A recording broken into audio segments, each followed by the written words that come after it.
Okay, if you've been following my behind the scenes series for the making of my online course, Leveling Up Your Film Business, you will notice that I parallel the course creation process to the filmmaking process. I do this so I can give you tips on both content creation and filmmaking. So if you want to learn how to create content while pursuing educational content for your film career, this way you'll have info on both of those media related topics, so you can get out there and start working on some stuff, okay? Now in today's video, I'll show you my post-production process. So if you're wondering what exactly is post-production, let me explain. I'll keep my explanation for this video relatively simple for creators creating content for social media or micro and ultra low budget films, because it is quite detailed. Post-production can get quite complex if you're dealing with animation, 3D, CGI, visual effects, musical scores that includes an orchestra, foley sound design, walla sound effects, and so much more. There's a lot going on in post-production. And when you have all that stuff going on, you would definitely need a post-production supervisor to create schedules and deadlines, liaison between the departments, manage budgets, etc. If you're new to filmmaking, you're probably already like, what? So I will keep it simple and talk about the main components of post-production, which are typically editing, sound, color, and delivery. So let's get into it. What's up, my Diversity in Cinema Academy fam? I'm Theta Catalan, and this is the place to be if you're an aspiring filmmaker, video creator, and screenwriter. Okay, so if you're new to my channel or any of my socials, I want you to know that I am mainly a producer and screenwriter. Now, due to sheer necessity, I taught myself how to do simple editing and graphic design. So all the things I'm going to show you today were self-taught. Well, except for, a couple of basic editing classes I took when I went to the Art Institute. Now, let me tell y'all something. I absolutely hated any technical course, including editing, graphic design, website design, camera lighting, etc. Your girl's an office chick, okay? I would literally get anxious when I had to edit. Like, my leg would be trembling the whole time I was editing because it is so tedious. I mean, who can relate? I know I ain't the only one. Editing is definitely not for the faint at heart, but look at me now. I'm doing all of that technical stuff. So let that be my first tip for this video. If you want something bad enough, you won't let anything get in your way, even your own limiting beliefs, anxiety, and lack of knowledge. You will rise to the occasion and learn everything you need to succeed. Okay, so far in this 10-part video series, we have discussed brainstorming ideas, organizing your project, the filming process, and the tools and resources I use for course creation and movie development. So where we left off on the filming process video is me uploading my videos to Dropbox. Now I'm going to show you how I organize my post-production workflow in Asana and demonstrate some of the tasks for this process. Okay, so in the organizing your project video, I showed you how you can use Asana to organize your workflow and create deadlines and tasks. And so now for this video, I am going to show you the post-production process. So we're going to come here to the subtasks. And as you can see, this for post-production, this is where I'm going to edit the course lesson.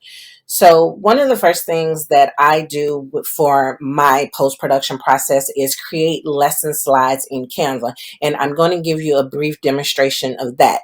And then after I create the slides, I find and download stock footage in Canva as well. And I'm going to show you how you can do that as well. So Canva is an awesome tool.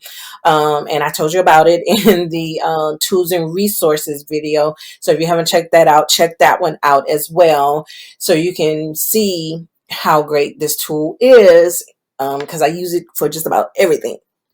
Okay, so then after I do that, I download video content from Dropbox. I use Dropbox as a way of storing, my content. And the reason why I do that is because when you start shooting a lot of video, it can eat up a lot of memory on your computer. And so once I'm ready to edit, I upload the video content to Resolve.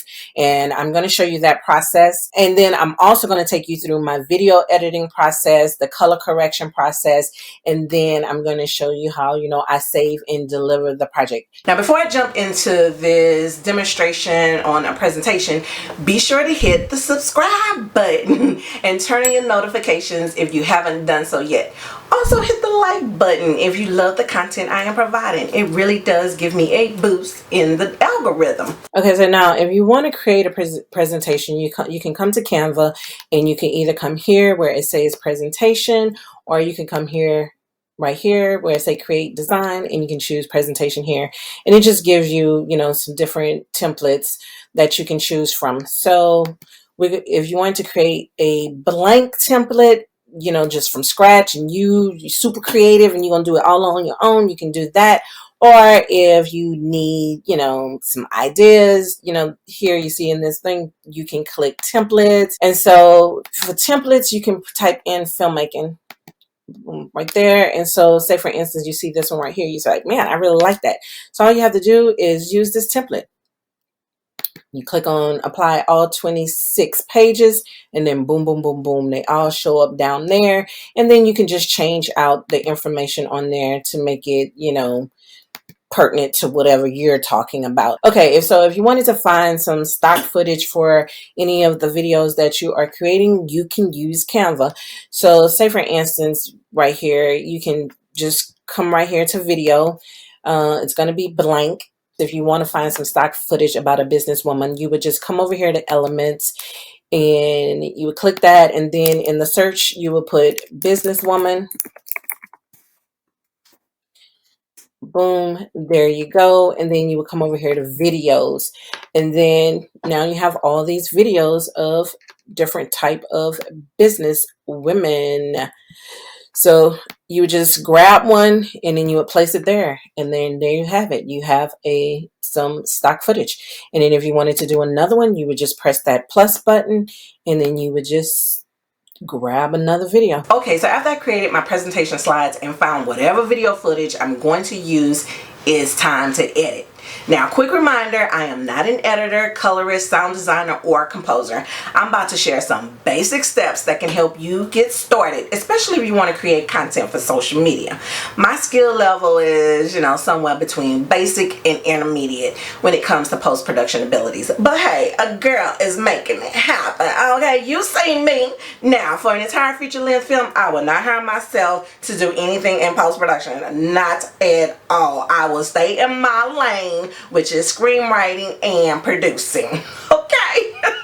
Anyways, an editor is a technical artist who has the patience, I mean a ton of patience, to sort through hours and hours and hours of footage to build a cohesive, compelling story. So basically, you're writing your film with images and sounds. Since course lessons are mostly talking head videos, there's not tons of footage to sort through.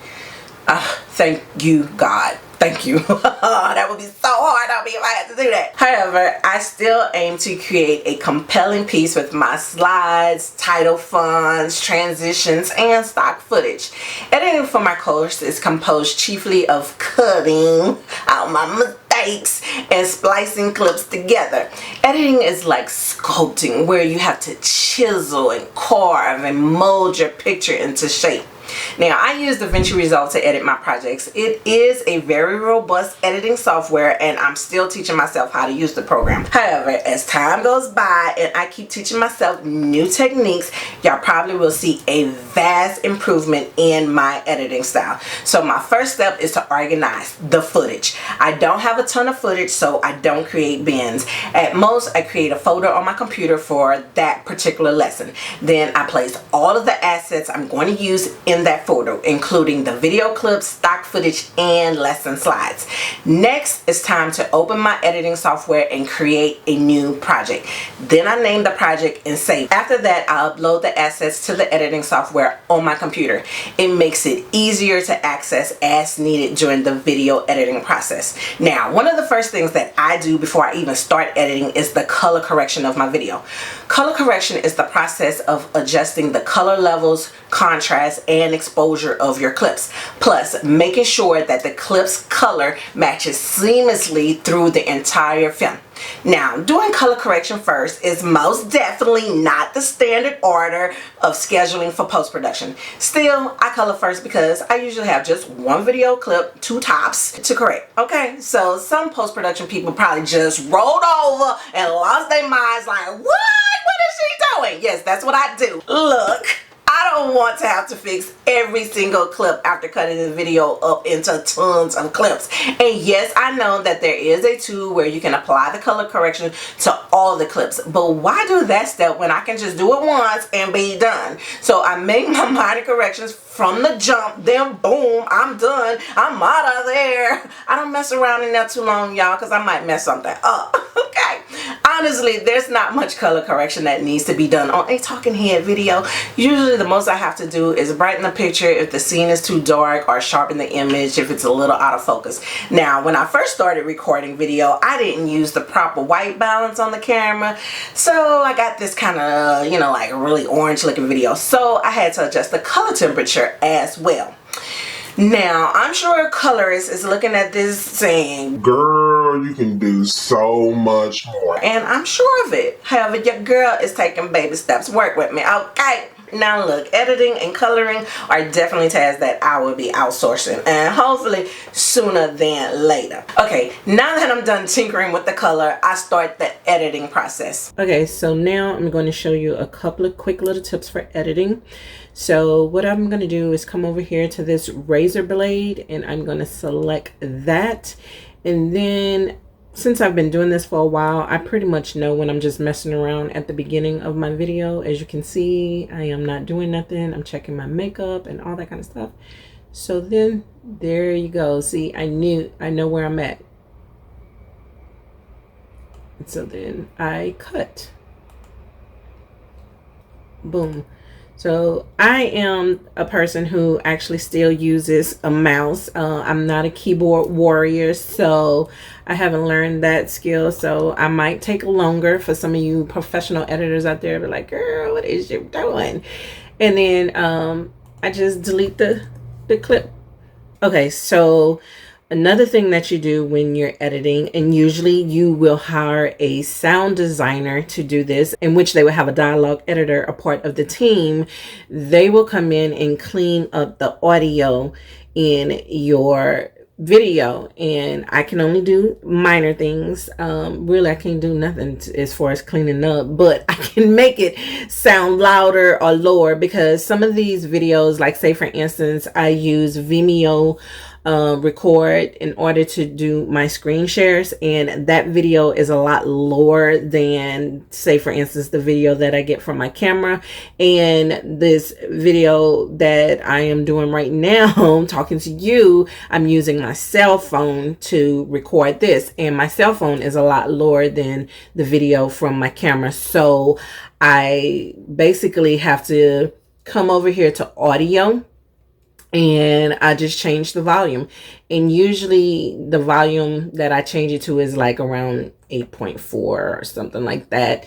And to get it to the level, to the same level, basically I'm trying to get it to the same level as my videos that came from the camera. Okay, so once you have your picture nice and edited the way that you want to edit it, then you will come over to deliver, and then you would click this right here that says deliver, and then it would come here. And as you can see, it can deliver it directly to YouTube if you wanted to, if you have it set up, Vimeo, to your Dropbox, whatever platform you want it on, you can do it. See there, so many different ways of delivering it.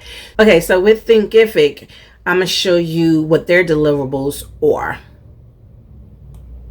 Okay, so you would just name this, and we are still at example, and then we would press the browse button to wherever we want to save it. And so since we're talking about post-production, we're going to save it there.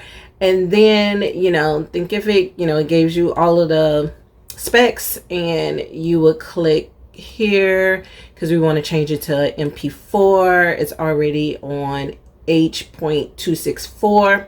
And then you would check the resolution. Mine is already set to 1920.1080 HD. So then the frame rate would be already set. So basically what you shot your video in is basically what your frame rate is going to be. So you got to do that inside of your camera first, and then you just got to make sure that when you are setting up your project that it is being edited in the right frame rate. And a lot of times, like with Resolve, it automatically changes the project to the frame rate of the video that you put in. Okay, and then you would choose the quality, which you obviously will want best.